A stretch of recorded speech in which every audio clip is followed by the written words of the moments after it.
Gamers to another Copenhagen Middle Battle Gamers video. You're here with all your channel hosts, Chris. I'm Rob. And Morten. And we just finished the Hobbit, the Battle of the Five Armies Extended Edition. And we are here to give you a quick review, spoiler-free, for starters. It's going to be just a few minutes long, because there's a lot to talk about, and obviously we would like to talk about all the spoilers. So right off the bat, guys, what did you think of the film? Rob, why don't you start? Brilliant. Brilliant. I'll say that. A lot better than the theatrical version. Way superior. Way Definitely. superior. Yes. Yeah. There's no comparison. Whereas I think the theatrical version, when you really compare them, it's not cohesive at all compared to this. You can just feel so many places that they're missing bits. Yeah, I think that's about right. The extended edition is roughly 20 minutes longer than the theatrical cut, and the 20 minutes were well spent in making everything work together more seamlessly. Yes, definitely. They filled in a lot of gaps, which... Especially location gaps, I think. Mm-hmm. So, definitely, well, worth the money. Yeah. Definitely. Definitely worth the extra 20 minutes. And just overall better experience, I think. Yes. I agree. Yeah. So, extended edition wise, how do you guys think it ranked compared to the Unexpected Journey extended edition and Desolation of Smaug extended edition? Morten? I think this one probably was the most necessary to make the movie really work. Whereas the other ones were made better by the extended edition, at least the second one was. I think An Unexpected Journey didn't need a lot of the extended scenes. The Desolation of Smaug was made better. This one, it was completely necessary to have those extra 20 minutes. Yeah, I completely agree with that. Yeah. There's a lot of things in the theatrical version. For example, especially in the battle, things don't run very smooth. And then there's also a lot of moments actually throughout the whole film that don't really come together as well, and you kind of need those. It's quite surprising actually what 20 minutes of extra content. But also I just thought of this, because if you just look at all the theatrical cuts, I mean, An Unexpected Journey was the longest, so it does make sense that it doesn't need extra stuff. And then the second longest was Desolation of Smaug, so it made sense to give it some extra stuff. And with this one, it was the shortest, so it really does make sense that it should have a lot of extra stuff. Yeah, I see that. No, yeah, definitely. Definitely worth the extra 20 minutes, like you said. I think, not to burst anybody's bubble out there, but I still think Desolation of Smaug Extended Edition is my favorite. But as you guys rightfully said, the Battle of the Five Armies probably saw the biggest improvement. Yes, going definitely. from a theatrical cut to an extended edition cut, in my opinion. But yeah, so my ranking probably goes from Desolation of Smaug Extended Edition, Battle of the Five Armies Extended Edition, and then Unexpected Journey. You don't like that one? Or just less? Which one, sorry? Battle of the Five Armies? No, the Unexpected Journey. No, but as you mentioned, the additional content didn't do much for the movie itself, I think. Yeah. And it didn't improve the movie as such. It was just, made it longer. It made it longer, and it's great for fans because they get to see a lot more stuff that they might want to see. Like naked dancing dwarves. They're swimming, not dancing. They're swimming. We really needed that. But no, I think it didn't need it as much. Agreed. And if you just take overall movie wise as a film, I think 2, 3, and then 1. How do you feel, Rob? Yeah, I feel the same way. I would almost take it even further. I would say that this new extended edition is probably the most important out of the whole franchise. Okay. Yeah, I agree, because all the Lord of the Rings movies, they did feel complete in their theatrical cuts. They were all made better, I would say, except for the Return of the King, personally, because I think that's just way too long. But I think this one was the most important extended edition. Which is weird, considering the fact that people were complaining that the Hobbit movie trilogy was getting too long because it wasn't 2 movies but 3. But for some reason it helped making this last one longer. Yeah. I think I agree with that. It's like, if you're going to make it longer, at least make it way longer. Yeah. No, so but you agree then? 2, 3, 1. Is that your ranking order as well, or that's the thing. If we're gonna go with how we enjoyed the movie overall, only talking about extended editions, obviously? Yeah. But overall quality, not just. So when you ask that question, you're referring to which order do I think that best benefited from the extra content? Which did you best to enjoy the best most? Now that's where I'm going to be different. Yeah, because exactly. My list is Unexpected Journey, number 1. Then Battle of the Five Armies, and then The Desolation of Smaug. Okay. Even though I think from reading the book as a child and all that, the part of the film that I was most excited about, and I think you agree, is the conversation between Bilbo and Smaug. Yes. Agreed. That's the best scene in Desolation of Smaug. I would almost dare to say that's actually probably one of the best scenes in the entire trilogy. I would say in the entire franchise with all 6 movies. Oh, that's a bold statement. That's a big statement. One of the best. I didn't say the best. I think you said the best. Well, one of the best among all of them, because I do think that The Hobbit has a lot of scenes that rank up among some of the best in the entire franchise. Maybe not as movies overall, but certain scenes. Yeah. Well, let's say this. It's one of those scenes that everybody remembers. Everyone in the cinema, if some kids were bored because it's so long, everyone went quiet and just like, smile. Well, and I think what that scene also benefited from was obviously the reveal of Smaug. Yeah. Nobody had really seen what he was going to look like. We saw his face once in the trailer. Yeah, that was it. But it was the first time people really saw Smaug, so people were already drawn to the film. Paying attention what was happening on screen, and then the conversation was just done so absolutely beautiful. And then it fell a bit apart with that fight scene afterwards, but that's not what we're talking about here. I know we're completely falling off subjects here. We are, that's okay. That's okay. I just want to say, when I first found out that The Hobbit was going to be made into films, I was like, okay, how the heck is he going to pull this off? Because we've had trolls, not dragons, but we've had all those kind of really nasty big monster creatures. Those beasts. That don't speak in the Lord of the Rings. Yes, exactly. How do you do the speaking? Yeah.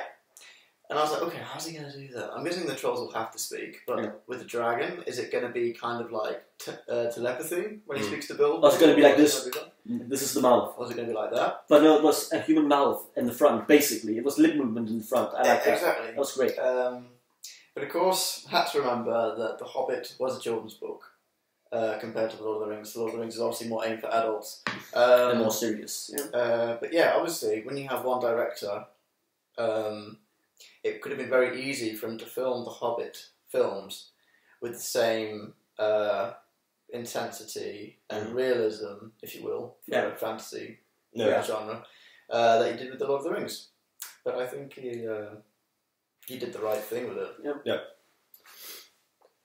And so what is your ranking then? Okay. So we had, 1, 3, 2? Was that what you said? Did I say that? Unexpected Journey, Five Armies, and then Desolation of Smaug. Yep. I think the way I feel today after I've seen this, it could be hype. Right now I'm thinking 3, 1, 2. Yeah, right now I'm thinking... What's wrong with you guys? 2 is the best! Right now I'm thinking, 2 has some of my favorite scenes from the book, but I feel like the last 20-30 minutes just lets it down greatly. But I would say if they cut out the weird fight with Smaug and put the whole chase thing, if they took out the chase thing and they put in Smaug attacking Laketown, then that would be my favorite. Right. If that was the second movie, I wouldn't care if it was 10 minutes shorter or longer or whatever. Okay. If they took out the chase, put in Smaug attacking Laketown, that would be my favorite movie. Okay. As a whole. So what we can take generally for this is the Battle of the Five Armies Extended Edition is most certainly watchable. Definitely. We either rank it 1 or 2. Yeah, none of us has said, So we all like it a lot. Yeah. Granted, we're all fans, so we're almost going to like it regardless. I'll be really disappointed. But it's, no, we all like it a lot. Yeah. How about a star rating? A star rating is good. On a scale from 1 to 10, I would probably give it a somewhere between a 7 and an 8, I think. Okay. So let's do a 7.8. 7.8. 7.8. I'm going to say 8.5. Yeah. Wow. Just because that extra content. Yeah. Which one we'll get on to. Because originally I would say 7.5 for the old one. Right. But the extra content brings it up. Gives it that whole star. And I think that jump from 7.5 to 8.5 really makes a difference. I feel quite different. I would have said 7 before, 9 now. Really? 9? I feel like it really... I did not expect to enjoy myself so much. And it... Like, because I really just... All the little moments before that I said, wait, what's going on? Why is that person there? Or, oh, why is he sitting on the thing he's sitting on? How did he get there? How did he get there? Yeah. Where did that come from? All that was cleared up. Yeah. Plus, there was a few extra other moments which were really great, which we'll get into later. Yeah. But honestly, So just out of curiosity, and then perhaps the viewers would also like to hear, if you rank Battle of the Five Armies at a 9, extended edition, obviously. Yeah. How do you rank Lord of the Rings? I rank 1, 2, and 3. I rank Fellowship 10. Okay. I rank 2010, or maybe like 9.8, and I rank rank Return of the King like 7.8. So you definitely think Battle of the Five Armies as the third film in a trilogy was better than Return of the King? Yes. In its trilogy. I do. The least favorite of the Lord of the Rings movies to me was Return of the King. Okay. And I probably think, and probably that might have been my second, the second lowest of them for me, in all of them. Like, Return of the King might only be better than Desolation Smaug, in my opinion. Okay. I don't rank it very highly, but I still like the movie, but I don't rank it highly compared to the rest. Right, okay. Alright. I like all the movies, though. How would you say the Battle of the Five Armies fared compared to Lord of the Rings?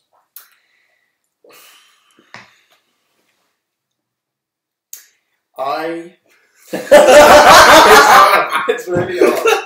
I like Lord of the Rings better. Well, yeah. But that's just me. All of them. Yes, all of them. Yeah. But I think it depends on the way you look at it. I think if you've read the books and you've grown up with it, you've had someone like, in my case, a father who's like pushing it on you as a small child, then you can watch those films without needing the extra content. Right. But when I ask my girlfriend what does she prefer, she prefers The Hobbit because the story is a lot more simpler. Yeah. It's one book made up into 3 films. Does she like the Hobbit movies better? Yeah. Okay. And it's just the general flow of it she prefers because less big battles. Well, that doesn't help, of course. But there are things that are missing in the Lord of the Rings for her that she gets in The Hobbit. Oh, okay. Because she gets the humour. Is it like the basically like the romance that you get? Well, there's a romance in the Lord of the Rings. With there is, but it's not so much. That was very stereotypical. Aragorn's and Elrond's romance is in the background. You know it exists, but in The Hobbit you kind of see it grow. I'm not going to compare it to Twilight, but this is much better love story than Twilight. It is. But yeah, there's a little something for everyone in the Hobbit because you've got great humour. The trolls is great, Yeah, loads of character in those trolls. A great scene. Where was I going? Yeah, you got the romance. You got great character building in that. And I also think it doesn't introduce as many characters. It's not as confusing because the main characters are the dwarves. Yes, there's a lot of them. That's a little confusing. And I think if you have Thorin, Felix, Kilik, Dvarin, Balin, Bofer, and the rest of the dwarves are like one background character almost. Like they are and the rest. Yeah, but like in Lord of the Rings, well, you get so many important characters entering that you don't start off with, and then people kind of disappear that were important in the first film, and come back, and then come back maybe in the last film. People in the second film become important, but then they die out, and then they come back at the end.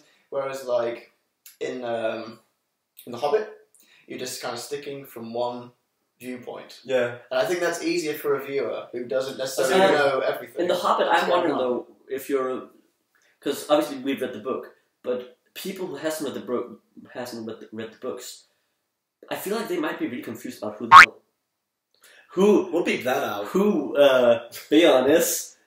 Like, because you don't get that much of him unless you watch the extended editions of The Hobbit. So I feel, and he is there in the beginning of the second movie, and then at the end of the third movie. So that it's a pretty big gap, I'd say, with him when you see him. Yeah, but he's not. He doesn't play a massive role. Slightly bigger in the book, I'd say. Well, definitely in the book. Yeah. Given that who he kills. Yeah.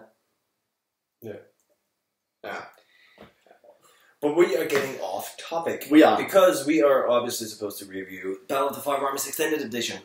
Yes. Yes. So, I think we have given our very general perspective on what we think of the movie.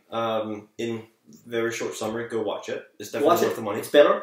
It improves the overall film and the experience. So go watch it if you can afford it, if it's available in your country. If not, you can get it on physical copies, DVD and Blu-ray 3D, just next month.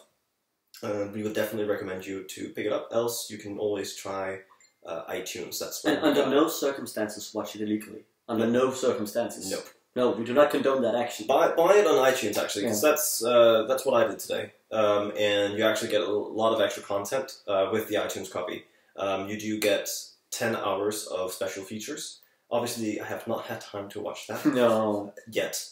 But no, it's from what you've known from the other extended editions, if you've been fortunate enough to watch them, is a lot of behind the scenes, how they planned and developed and filmed the particular film.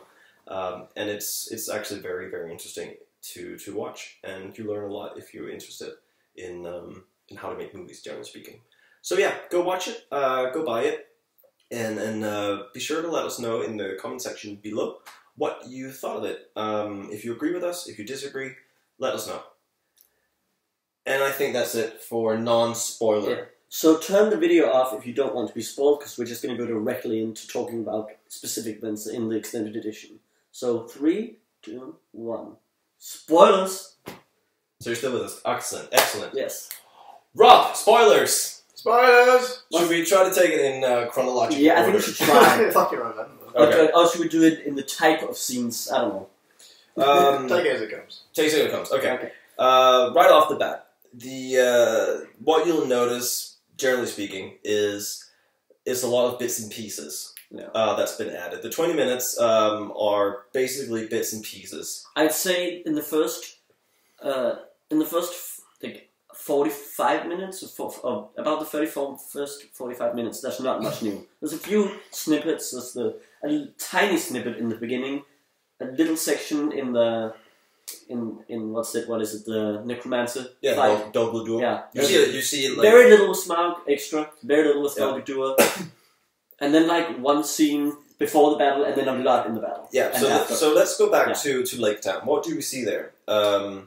Well, we get about 4 to 5 seconds of extra content of Smaug catching the eye of Bard running on the rooftops, and then him actually trying to crush him. And he tries to crush him once, and then it goes back to all the stuff from the full edition. And that's it's like such a small part. Personally, didn't need to be there, but it's nice that it's there. And we'll continue to say, mentioning things that we probably didn't think was supposed to be there, and that's all going to accumulate into one big point of mine at the end of this video. But let's now discuss the Smaug. Because there was no Windlands at all. No. And that was interesting to me that it wasn't added. Yeah. I have expected the extended edition to, also because we basically it was hyped up in the previous film that this Windlands, and there's not one mention of it. I kind of expected to see Bard running across rooftops, going to the Windlands, either just reaching it before getting destroyed and he has to jump out of the tower. Or just see Smaug destroy it. Something to that effect. But at least so the Windlands had a big role, as it was, in the film. Yeah. And it did not appear at all. Yeah, because essentially what they did, they introduced a loaded gun into the show that never gets fired. Exactly. And I think if you when we're just watching this movie out of context, it doesn't really matter. But if you watched the two movies right after each other, you'd be like, wait, they've done, because we even see the flashback with the Windlands and Gillian, nothing. So if you watch them right after each other, it certainly feels weird, I would imagine. Whereas it doesn't feel that weird if you didn't know it was coming. Obviously, you're not watching the third movie if you haven't seen the other two, but yeah. So not a whole lot of extra content in Laketown. No. In Destruction of Laketown, not a whole lot of extra content with Smaug. Unfortunately, really unfortunately.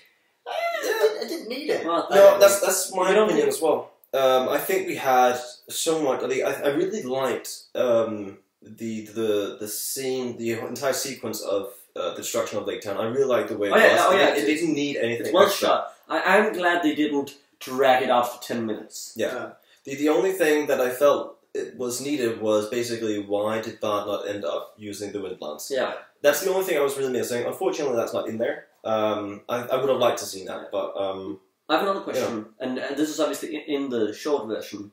What did you think of Bart's bow being destroyed, and then he uses his son and all that? I don't really like that. I mean, it's okay, but I just think it looks kind of strange, and I've done archery, and I don't think that would work.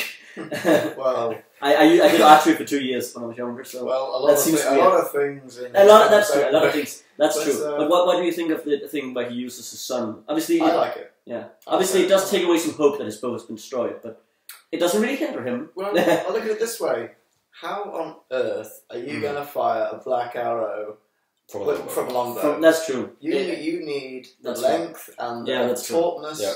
You need all that. So why didn't they use that Windlands? Yeah, that's the last part. Well, can you call PJ up and ask for us? I can. He is. Let me see. He's on speed dial. Yeah, he is. Right. Speed dial 4. Hey, Pete. Listen, big fan. He's very good picking up the phone, isn't he? Yeah. Didn't even know. Yeah. It's locked. Yeah. So there was so that was it for Laketown basically. And then we basically go straight on to Dhokla Door. And we have a little bit of extra footage with Gandalf fighting off, what was he actually called now? He's the keeper of the dungeon now. Keeper of the dungeon. So if you're watching this as one of our regulars, because we have so many of them, as a SPG player, you will know that Games Workshop called him Gunabad General. Well, he now actually has a title, which is Keeper of the Dungeon. Keeper of the Dungeon. But who was he originally? He was originally Bolg. Yes. He was the original Bolg design. But we see Gandalf fight with him a little bit before Galadriel comes in and wreaks havoc, as it were. Yeah. What is and the interesting thing is what this keeper is doing, I think. Yes, what is he doing, Rob? Well, what's fantastic about this scene is that we actually get a mention of the Elven Rings. And the fact that Gandalf has one, because I know, we all know he has one, but I don't think they've ever mentioned in the movies that his ring is an Elven ring. I don't think they have. No. And they say the Ring of Fire. Even. Yep. Yeah. And what's really beautifully done is the way that the camera zooms in on Gandalf's ring, and straight after mentioning it's one of the 3 Elven rings is the Ring of Fire, they cut over to the theatrical scene where Galadriel is reaching and grasping the gate and opening it. And you get the Elven music. You get the Elven music and you get the close-up of her ring. Yeah. So you automatically see the connection between the rings. And it also plays off the connection between Gandalf and Galadriel that they've done in these movies. Yes. And we also did get a bit of her speaking to the orc and the orc taunting her back. Yeah. And then as he leaps forward, you see a much more brutal version of what you saw at the cinema, definitely. which is him literally disintegrating. Yeah. She disintegrates an orc. It's great. It's combustion. Blown into smithereens. It was great. I think we all sat there laughing. That was quite awesome. Yeah. It was superb. It was superb, and it was done really great. Like, believe it or not, that was CGI. Yeah, proper magic. That's probably, Kate Blanchett is magical. Let's agree on that. That's computer magic right there. It was beautifully done. Yeah, it was.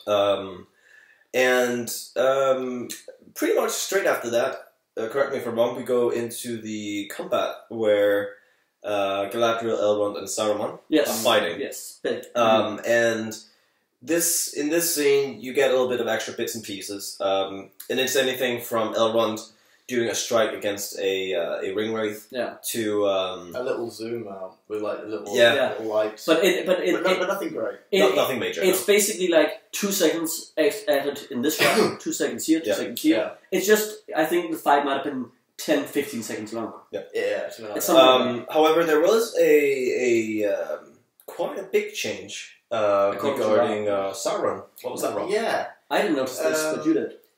I haven't seen the theatrical version in a long time, but when Sauron, what's the word? Takes physical form. Somewhat takes somewhat physical yes, form. yes.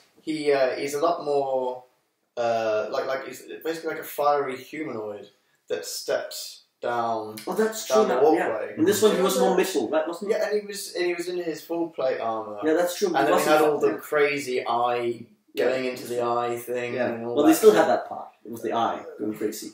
But it's Yeah. true. His body isn't made of fire in this one. It was completely different. Yeah. And I don't know if I like that. I kind of like seeing the fire. a different form for him. Just to make it much easier for you guys, we will try to throw up 2 screen grabs of what we're talking And about. see if there's actually a difference. We don't know right now. We could be completely wrong. We could be wrong. If so, there will be nothing will appear on your screen. Yeah. But if and we are maybe right, text #Bush. if we are, but if we are right, they will appear on your screen now.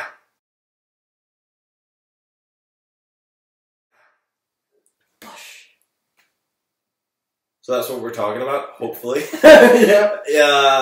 Yeah. So that's what it is. But you like that, maybe? No, you like the old one. I like You like the the old old one. Like the old one. Because when I think of Sauron in physical form, I think of him in his full plate armor. Yeah. And seeing him in this kind of ethereal fire, it just seemed more appropriate. Yeah. What do you think of the Eye of Sauron, by the way? Because obviously in the book that's a metaphor, and he's actually not a physical eye, but it's the the never-ending reach of how he sees all and stuff like that. Because I think I would be interested to see like a more book-accurate version of Sauron. So you would just have an empty tower. Well, they do. Well, they do. I think he does have a physical form. He can take physical form in the. No, without the ring. Yeah, no, that's something they say in the movies. In the books, he can take physical form. It's just weaker than his, if he had the ring. It says he. I think I correct me if I'm wrong, but I believe it said that he took a long time and actually managed to get a physical form. If Morten is right, write in the comments below. If he is wrong, also write that in the comment section below. Educate us. Yes, please, because we have bad memories and we don't have Wikipedia right here. So after Dol Guldur, that was a good Dol Guldur, right? Yeah. Yes. That was not So after Dol Guldur, with Radagast. Oh, you do actually have an extra shot of Radagast riding in. oh yeah, from below. Yeah. Yep. There's again a bit and piece, just a small bit where you just see Radagast arriving on his sleigh. And there's like a crack in the ground that he like flies over basically. But it's one shot. Yeah, it doesn't do a whole lot for the scene. I would almost dare say it did nothing for the scene. It just gives us a slightly earlier Olo Kisan's way. Yeah, that's all it does. Yeah. But what comes after Dol Guldur? That was great. It's just the best bit. Well, after Radagast has rescued Gandalf and Sauron has been banished along with the 9 Ringwraiths, we see a short scene between Gandalf and Radagast. And what happens in that scene? In that scene, Radagast stops Gandalf from leaving and hands him his fidgety stick. Yes, fidgetive stick, as he calls it. Yeah. Radagast. Yeah, that's a staff to you and me. Yes. Yeah. No, it's actually quite humorous. It is very funny. It's a very fun little scene. Yeah. Generally speaking, actually, there are quite a few additional bits and pieces, scenes that are actually quite funny in their own right. But basically, and this was one of them. So he gives Gandalf the stick, saying, "You needed more than me." Then we have Gandalf being slightly arrogant, being like, "Yes, good, thank you," and it leaves. Yeah, he doesn't even say thank you. I think he's like, he says thank you. Okay, but he's just like leaving. But when I think of Gandalf, I always think of this warm, fuzzy. Except the white, yeah, but some kind of warm, fuzzy grandfather or something, and I expected him to say, "Thank you, dear friend," or something like that dear friend, old friend, or something, and he didn't. He was completely cold and just. Thank you. He's And very leaves. Well, And leaves. Gandalf knows that time is precious. He can only say thank you. He and explains it so much Yeah. throughout the films and the book. Yeah. That's true. And he knows he doesn't have time to faff around saying thank you. And, Yeah. would you like something that I have? Maybe. Maybe my scarf? I'll trade. My My glittery hats. scarf. My glittery scarf. Yeah. Yeah, you could. But then we have some great, like just a close up of Radagast going like, oh, this is, Yeah. my Kind of- the staff doesn't work that well, but yeah. It was great. That was funny. Yeah. And that's just, I love the casting of Sylvester McCoy. Yeah, it's pretty perfect. Actually. Yeah. I prefer Ian McKellen as Gandalf. He's a better cast. Oh, right. No, Oh, I thought it was Ian know. McKellen doing Gandalf, doing Radagast That would be awesome. on Eomer. Not on there, man. No, that would be terribly wrong. What are you suggesting? No, yeah, I mean, writing is back. Like a mom. Just Okay, stop. Stop and cut. And scene. Right, next scene. Next scene. So after Gandalf has been given Radagast's staff, we venture on to, let's see, what would be the next extended edition? There's a little bit with. Is it the Bofa scene? Is that the next big one? Well, probably big one, yes. Yeah, but I don't remember the snippets. You said there was a snippet of Blacksmith, I think. What's that? Like, very short. Was that added or not? Yeah, I'm I not mean, really sure. I think it was. I called it throughout the movie. I think there's a very, very short clip in Dale. Yeah. Where you see a blacksmith preparing weapons before Gandalf rides into the but it was like, Dale to speak with Bard. It was basically, I think, a little bit more of an establishing shot. Yeah, that was what it was. I think it's also you see them preparing for war. Yeah. Because later, I think it's later in the same scene. You then see them training with their weapons, which wasn't the original. But okay. Yeah. So maybe they were we're forging them. That's why we actually have swords. Yeah. Maybe that was we will probably not remember all these small cuts. There was a lot of tiny. And as you can see, we are talking right off the bat here. We have no notes. Forgive us if we forget something, but we will most definitely address the larger ones. Yeah. I think you're right. The next large one is Bofa and Bilbo. Yeah, there's nothing in the mountain before that that's new. Don't think so. Nothing major, I believe. And nothing we remember. No, nothing. And if we don't remember it, obviously we stopped watching it less than an hour ago. Yeah. So it's not that memorable, Yeah. in all fairness. But the next big scene then is Bofa and Bilbo. And this is actually the first big scene, I feel full long scene. An extra scene in the movie. Taking place right when Bilbo is about to leave Erebor and go to Dale to hand off the Arkenstone. What we see is a conversation on the wall between Bofa and Bilbo, where they are basically referring to the conversation they had back in An Unexpected Journey, where Bilbo was about to leave. Which was also a great scene. Great scenes. Actually. And they're referencing that because now Bofa sees Bilbo about to leave once again. And he permits him. He lets him do it. Which is the whole point. Yeah. He allows Bilbo to go, and he even says something along the lines of,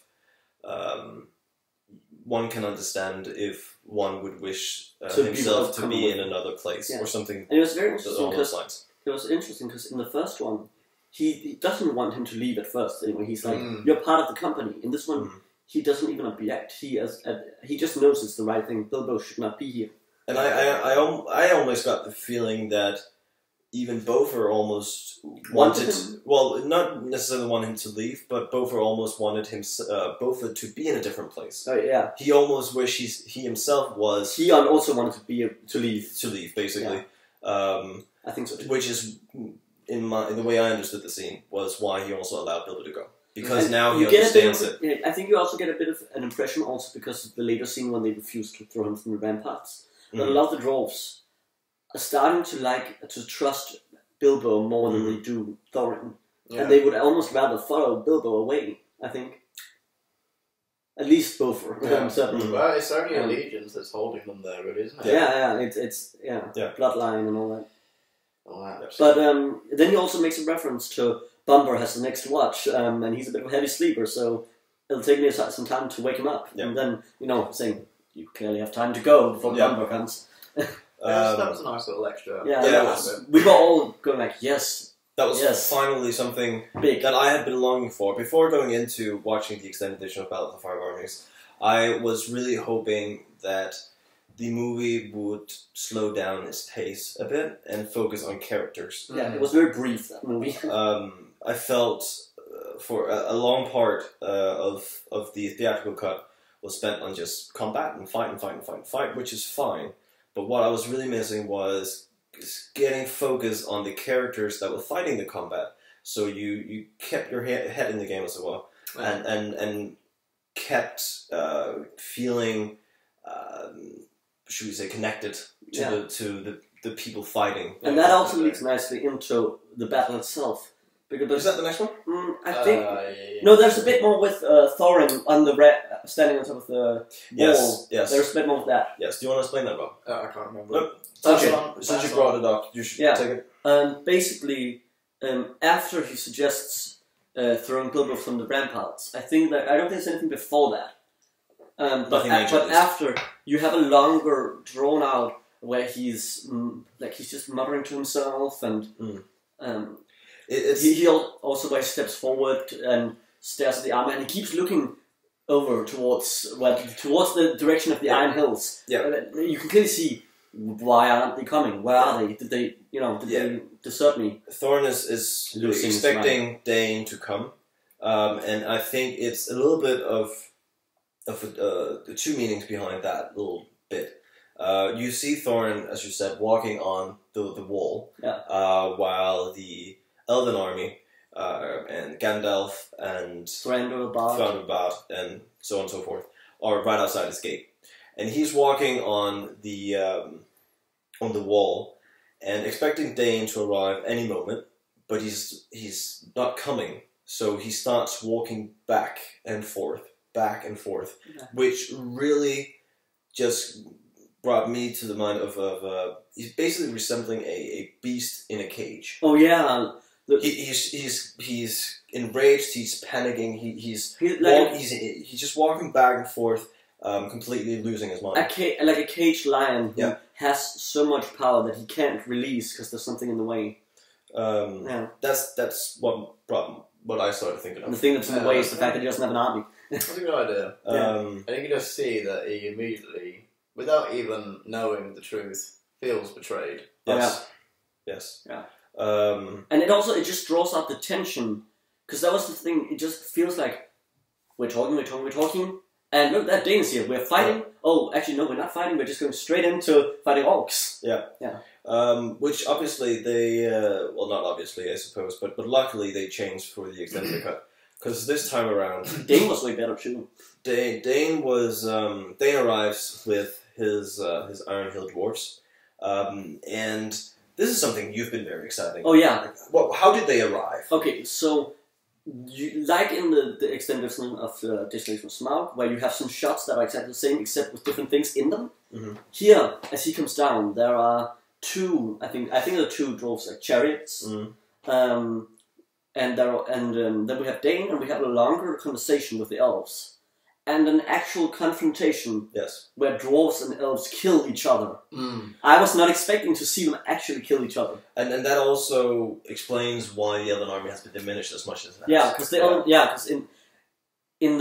if you notice in the theatrical cut, you see a huge Elven army, and then as soon as the orcs are there, it's half as big. Yeah. Oh, and actually, there was a short bit in Dale beforehand where you saw this overview of how big the Elven army actually was. That's true. Right when Thranduil arrives with his That's just Elven extended. army. You see how the entire city is filled up by elves. Basically, really getting a sense of how many elves are actually has actually arrived. So in the scene, there's a long conversation between Thranduil and Dane. Yeah, they're just throwing banter at each other, basically. Yeah, and also I noticed that when he says, "We're on," he says that later. Yep. Like he's further up the hill than he was in the theatrical. Yeah, when he goes on to say, "Let's give him a good hammering." Yeah, because he says like in the theatricals, let's give him a good hammering. We're on. But that hand motion is with a different line here, and we're on is when he's further up the hill. Yeah, that's how many times we've seen this movie. And something that was very, very noticeable, which we probably should have mentioned before going into the spoiler review. The CGI is better. The CGI is so much better. Yeah. They really put a lot of effort into making Billy Connolly look like an actual actor and not just CGI. I still wish I could have seen like the makeup in makeup. I want to know what it looked like. Yeah, that's the thing. Because they said it was too over the top, but then again they felt like changing the bulk design to CGI one, and the bulk sounds great. So I'm wondering if there was a misplaced thing. Maybe it was because they needed him to move faster when he was fighting, and you know he's an old man, so he can't move that fast when he's fighting. Maybe that was why. I don't like that they use CGI. No, I also think I would have preferred it, but it was better than before. Definitely better than before. I mean, the skin texture, the way the mouth moves and everything, the wrinkles, facial expressions, eyes, and also just that it doesn't have that same kind of shimmer. No. It looked beforehand. He looked like the animation from Beowulf from 2007. Which is like a mocap animated film. He looked like he could be in that film, which wasn't good. That's not a compliment, apparently. No. Well, I think it is. The film was alright, but it was good, but not for a live action movie. Yeah. You could see he wasn't a person, right? So clearly. But yeah, so they after a little bit of banter, Dane rides back on his war pig. Yes, and then, it's a pig. Rides back to his army, and eventually we see the elves firing off arrows, and then towards the Iron Hill dwarves. I think he might say, "Bring out the goats first," and you see the goats. Perhaps. Then the arrows come, and then. But regardless, the dwarves then counterfire with these propelling arrows. Bolts, large bolts, I think that spin, and they have like a not string but rope. Yeah, I would call it more like a wire or a very thin blade or something. Yeah. That as the bolt would fly, would spin around, and it would just decimate these arrows. And it was the perfect anti-elf tactic. Yeah, exactly. A perfect weapon or defense, I suppose. It wasn't a weapon. Well, also we'll get to that. But if you're going to fight elves, you want one of those. And I really want GW to bring one into the SBG because I hate fighting elves. Yeah, and also the Hobbit dwarves need more than 2 types of warriors. Yeah. They do. But they fire back and forth at each other, and eventually you see these rams with dwarves riding on them, charging into a wall of elves. Well, also you see the devastation that these big, what do you call bolts? What? Sorry, what do you call the dwarven arrow bolts? What do you call them? Those things. Blades. Yeah. Thin blades. It was like ballista ammo. Basically, ballista with things around them. A massive bolt. Yeah. We call them massive bolts, and you see how also because of this ropey attachment and the arrowhead as well. Yeah. When landing, you see that not only it doesn't just pierce a couple of guys; it's actually a diameter of quite a lot of elves. It just gets murdered, completely annihilated. Yeah, and I was not expecting that much. I thought, yeah, because I don't. Which remember, we'll also talk more about later. Do they actually kill each other? Do they actually kill any of each other in the book? I don't remember. I think Gandalf just stops them, and then the orcs come. I don't know. I don't remember. You're digging into a memory. Speaking of Gandalf, one thing that actually you know what I mean? the all was not really since it's not there. Might as well bring it up now. Oh yeah. Gotta speed up too. Since something we've seen in the trailer is Gandalf say, "How do you wish this day to end?" Oh, that something along those lines. That's not in the film. How shall this day end? There we go. That one. I didn't actually notice that at all. No, not in the film. Not in the film. Shot, but not in the film. I guess I guess you're gonna have to hope for an extended edition if you want to watch that. That they did that with Return of the King. Extended. Yeah. There's an extended edition that's longer, and then there's one on the Blu-ray they put like 4 minutes extra. So there's something. Maybe on the DVD. Maybe on the Blu-ray this will actually be added. Who knows? I don't think so. We doubt it, but who knows? Because it was a while later. This Blu-ray was maybe in the big Middle Earth box set once that is announced and released. Okay, so we then see the elves and dwarves fighting each other. It was great. For a short time before the werewolves arrive. Exactly the same way they did in. And we don't see them again. We don't see them again. Nope. Yeah, but that's fine. They've done their job. Yeah. Yep. And then it is all havoc. Dwarves and elves fighting against orcs, and a lot of extra scenes of orcs and trolls and ogres or whatever they are, and all fighting each other, all getting killed in different manners. And we can't mention all of them because there are a lot of additional shots. But what we'd say is there's a lot of I would say logical tactics compared to, whereas the battle, and it's weird because the movie's about a battle, but in the theatrical version there was no logic to anything going on. It was, these armies are fighting, they're fighting, and that's sort of what they had. Where here we had, we have the ram with big carts, the chariots, and then those small trolls or ogres, whatever we call them. Specifically, their job was to go over and push those over.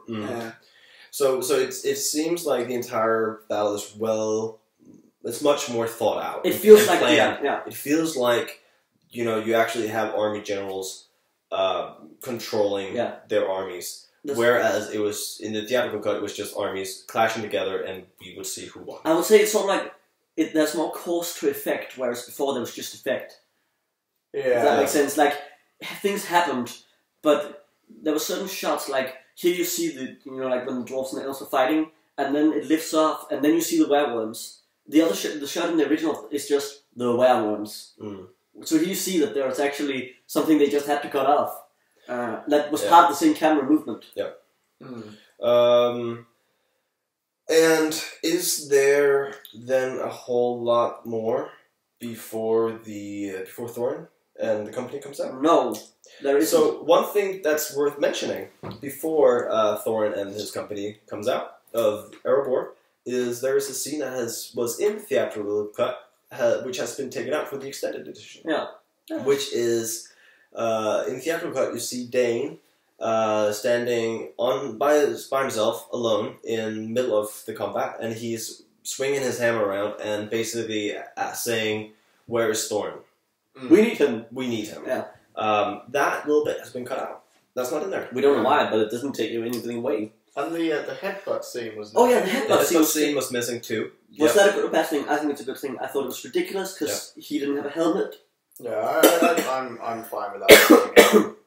I feel like a helmetless dwarf banging into orc armor didn't really make any sense. It was funny, but it didn't make any sense. No, they have. It seems like they've dedicated some scenes to be humorous, and the more combat heavy stuff to actually be serious and not humorous. The combat felt more serious and effective. And then Thorin and his company they come out of Erebor, and you see a lot of actually close up of the different dwarves fighting. And that was something that was desperately missing. In the theatrical. Also, because in the theatrical they stormed out and then they just went to Ravenhill. Here, there's at least 8 extra minutes before they go. That's a guesstimate. I think that's a guesstimate, but I think that was the biggest chunk. I think of extra stuff was the entire fighting there and the chase. It needed to be there. It was great. You've been following these dwarves for the past 2.5 films at this point.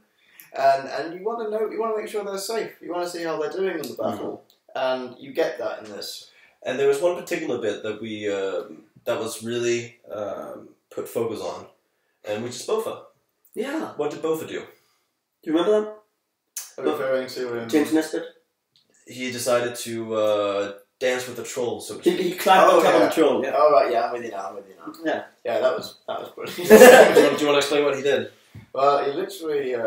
I can't remember how. I think the dwarves made one dwarf was there, and then one dwarf was there, and another dwarf was that dwarf, and I think they made a stair for him, like they do in Laketown when they get up on the building. That's exactly. It's a dwarf stair. Well, I don't remember how the orc died. I don't know if it just ran I think away he- by I- enough, or if he jumped up and then. I think he pushed jumped up him and off. killed the orc and then took over. Well, then he just kind of took the reins, and it's one of those trolls, as you obviously Like see, Legolas, if that's you're watching this, you already know. Yeah. But one of those nasty ones that can be steered with the chains in the eyes and all that Mhm. awful disgustingness.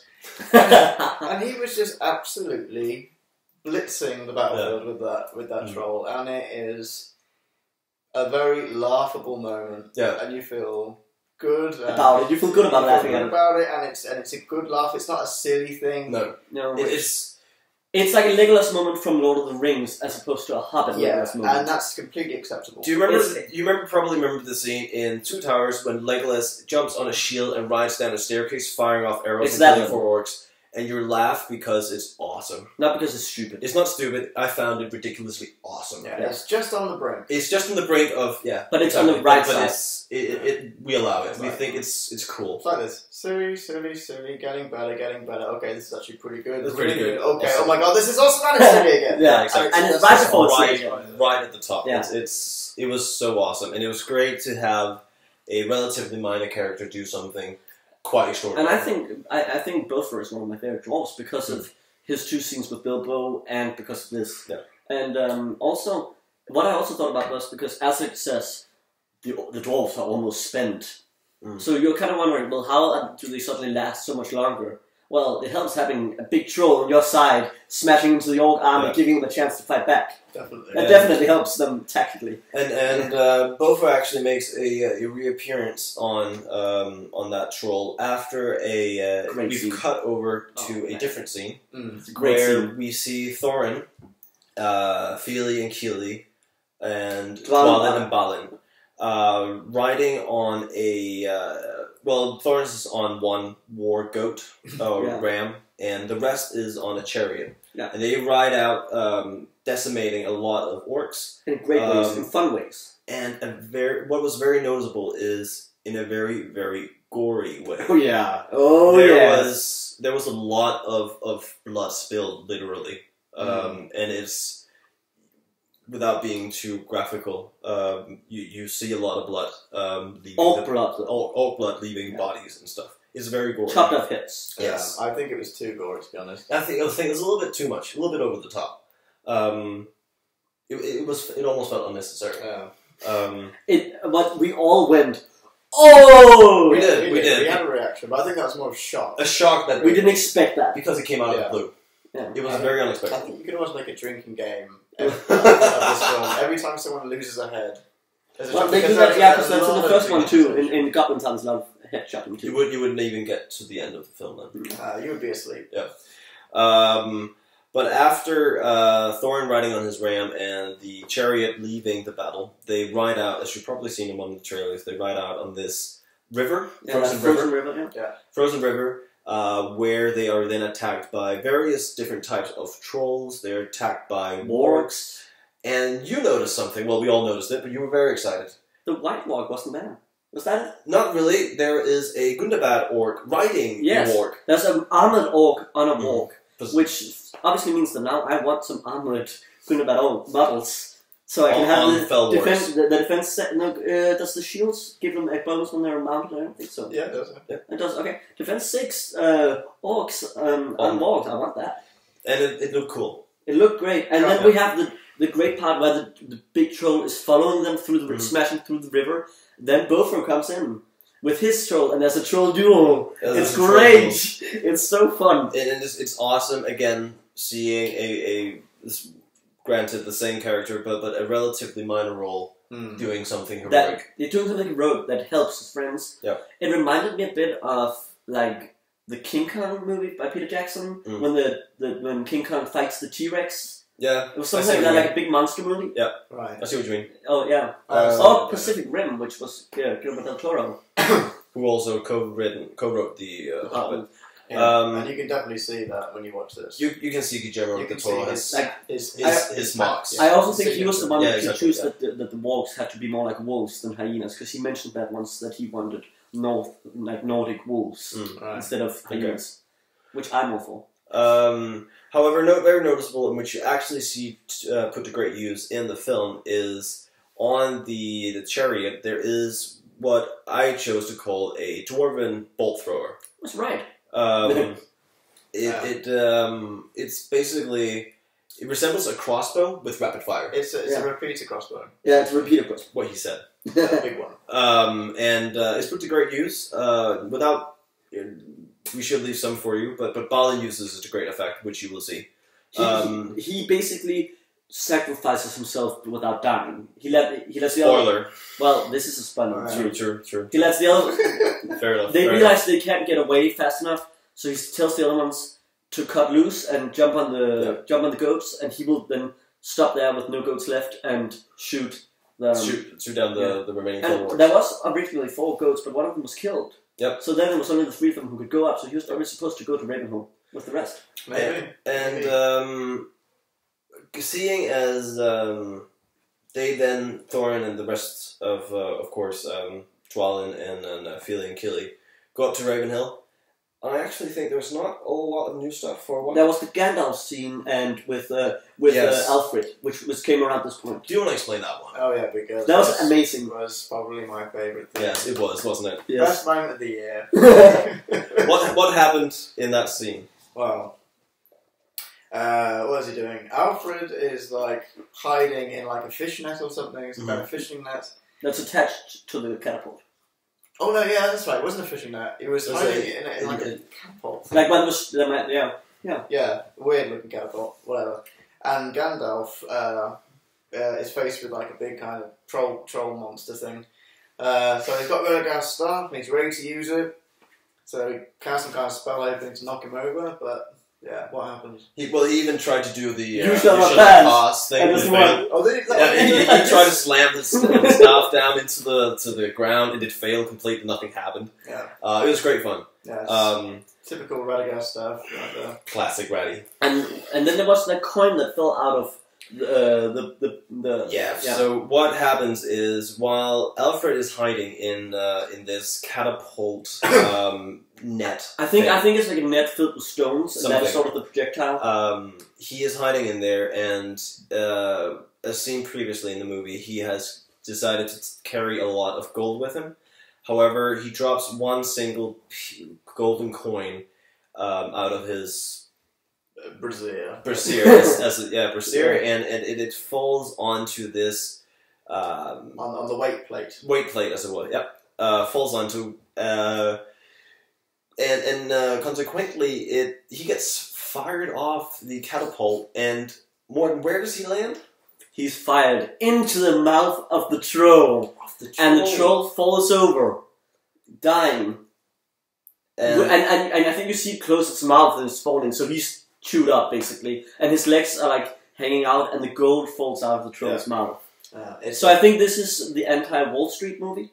It's a good lesson. Yeah. If you're in a war, greed is not good. Mess around getting gold. No, because it's gonna kill you. Silly. Yeah. Great scene though. Quite entertaining. And we all wanted him to die so bad. He was annoying. He was annoying. That made it okay for him to be there because he died so over the. He's one who deserves to die over the top. It was a little bit over the top, but I think it was good. Yeah. And after that bit, there is not a whole lot of new stuff, honestly. The bulk fight was slightly different, but not much. Bulk fight with Legolas was Legolas. There's a bit with Legolas when he is arriving on upside down, flying from a bat. There is a scene where this is just an extended scene where he basically decapitates. Ooh. He basically decapitates 2 long ranks of orcs. Like 100 orcs. That's a lot of orcs. Aside from that, there was not really a whole lot. There is, as you mentioned, the extended fight, well, not extended, altered fight with Bolg.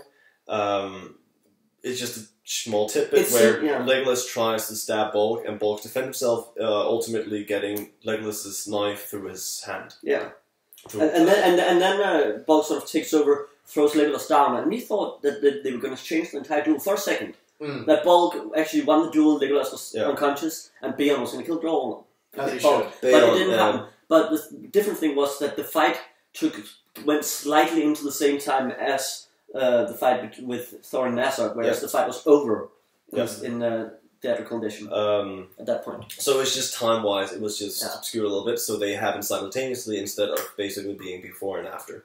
But then Legolas wins the same as before. Yeah. Nothing changed there. The fight between Azog and Thorin was the same. Yeah. Which is fine. It was a good fight. I like it. Yeah, it was fine.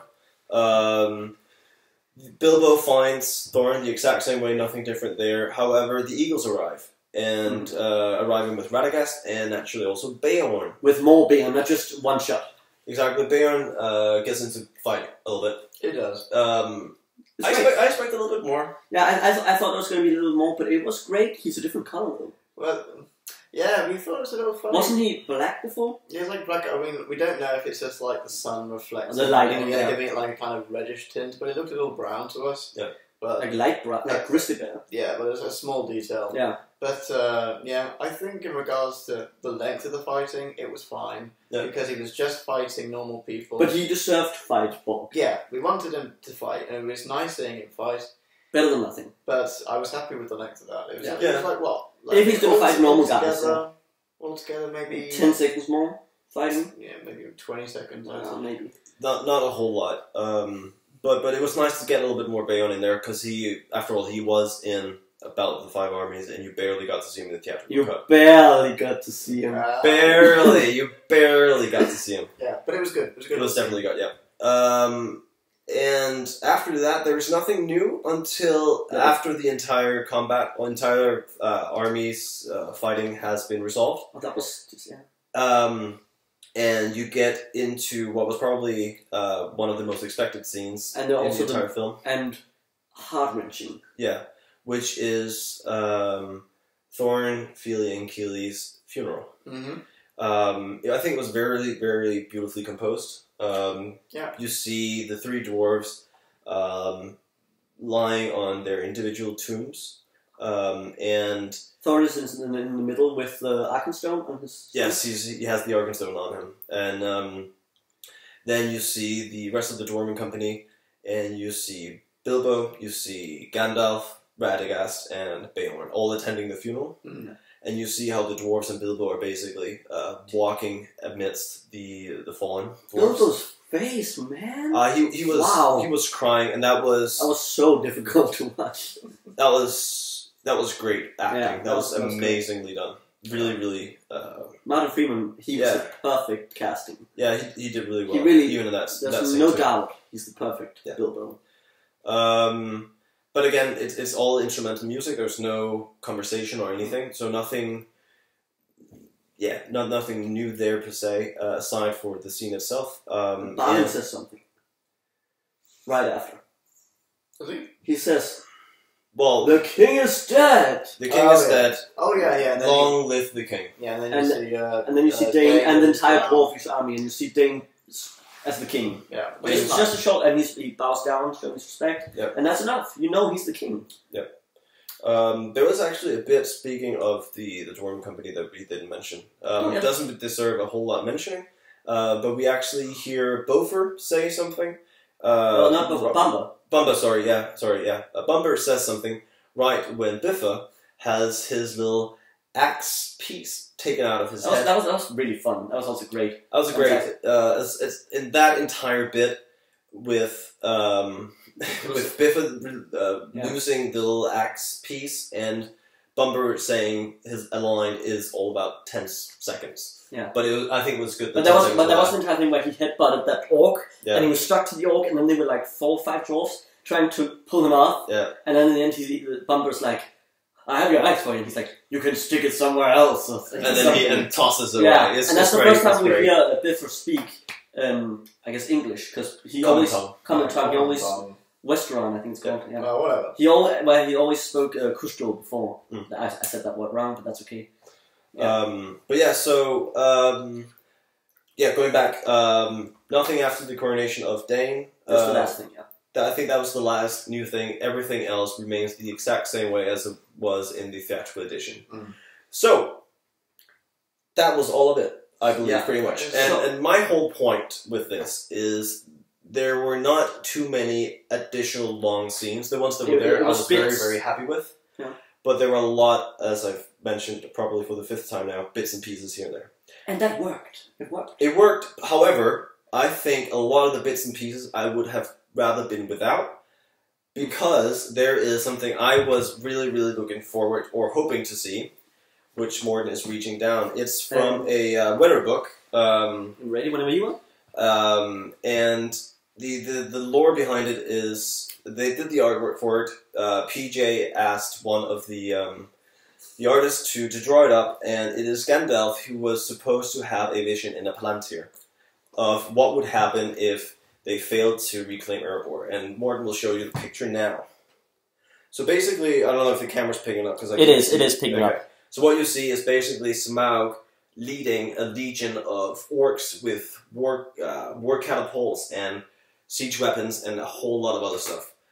And they prepared for it, and they did the artwork, and PJ had the idea, and I would have loved to see that. Yeah, I agree. I would much rather have that than those little, 2-second clips of an extra sword going this way. Yes, or but I still wouldn't be without the scenes that make the battle make sense. Oh, I'm not talking about the battle. Is it in Dhokla Door? Is it in Dhokla Door? Things like that. Yeah, the battle between Elrond and Saruman against the Nazgul.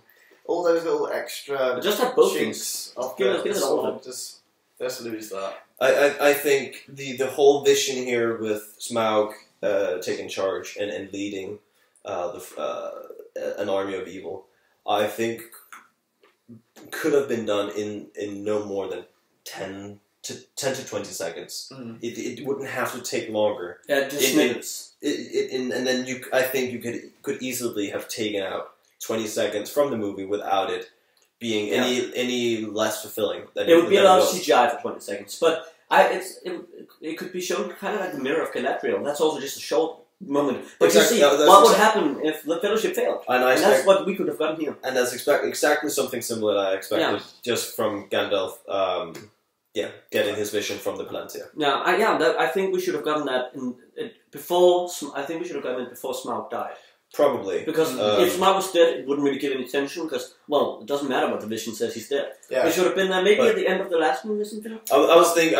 when he's in the cage. I think we have the same thought, don't we? Yeah. It should have been the flashback of the third film. Yeah. There was no flashback. Mm. It should have been a flashback of Gandalf looking at a Palantir, seeing what would happen if they failed to reclaim Erebor, and then explaining why Gandalf sought out Thorin to reclaim Erebor. The other option would have been when he's fighting Sauron. No, when he's fighting Sauron and he's held up against the wall, and then you see the flashing, and you see, I am gonna basically wreck an entire world with this dragon. Basically, there are different ways of how this could have been. They could have done it, and we would have loved any of those ways. It would have been that was my biggest wish for the film, that somehow would have been implemented, but unfortunately not. I have another one. It's a very small one though. I would wish we could have, after Bilbo comes home, we then see 5 years later, whenever it is, a few years later, Gandalf and Balin coming by, and so they could tell this is what goes on at Erebor and Dale. So and then you could have had these panning over shots of just seeing Bard as the mayor of Dale, and you could see how the dwarves, how all the statues that were broken down have now been rebuilt, and all that stuff. Okay. Just to see this, and maybe also see, say, the dwarves share their wealth with the whole Northern Kingdom or the Eastern Kingdoms. Oh, and see how Esgaroth had once again been rebuilt. Yeah, or just see them starting to build Esgaroth again. Okay. Yeah, that would have been. That would actually have been cool. That's a nice thought. Yeah. So my biggest wish was Gandalf's vision and revisiting of Balin and Gandalf. Do you have one big wish you would have liked to see in the film right before we wrap up? I just wanted Beorn to kill more things. Yeah, Beorn to kill Bolg. And also, I think in that scene that I was talking about, maybe Balin could say that now that we've taken Erebor, I will lead a troop back to Moria and we take our kingdom, because if we can do it once, we can do it again. Something like that. That would have been a great fun stuff. Yeah, all that all that continuity stuff that we like as nerds. Yeah. But you would have liked Beorn to kill Bolg, like in the book. Agreed. I would have liked that. Yeah. Agreed. Small wish. I would have rather seen your thing. Yeah. Yeah, I agree. That is the coolest image I've ever seen in a drawing before. Yeah. If somebody can get that artwork, I would greatly appreciate donations. You can just message me. No, it was. It would have been great, Yeah. but no. I think that was it for the review. Yeah, watch the movie. Yeah, again, it's available on iTunes in different countries. Check it if it's available in yours. Else, it's out on DVD, Blu-ray, and Blu-ray 3D in November. And it has a lot of extra cool special features. The iTunes edition comes with about 10 hours of it, and so far it's good. I've watched about an hour of it, and it's great. Highly recommended. And Games Workshop, if you're watching this, all those cool things in this movie, you need to get on it, and people will buy it. Or I will buy it many times. We need the trolls. We need mounted armored mounted orcs. We need chariots. We need dwarven cavalry. Give it to us. That was it. Okay. So, How about a second smart one? But it's fine. Oh, that's too much to ask. That's very much. on a flying base. Also, how would that not fall apart? Yeah. Anyway, You called GW about that. vibranium. Until next time. Thank you so much, guys, for sticking with us. We think this video is probably about an hour long, which is decent, I think. An hour and 11 and a half so far. Well, some of it will be cut out. That's true. That's why I said about an hour. Yeah, that'll be cut out for a start. So, yeah, the video is about an hour long. I think that's fine. We hope that you benefited from this film somehow, that you learned something. And if you've already watched the movie, let us know what you thought of it in the comment section below. And if you didn't like it, also let us know why. And maybe we'll bring that up in a future video. But for now, thank you so much for watching. I am Chris. I'm one. I'm Rob. And until next time, thanks for watching. Happy strategy battle gaming. Really? No, I guess yeah.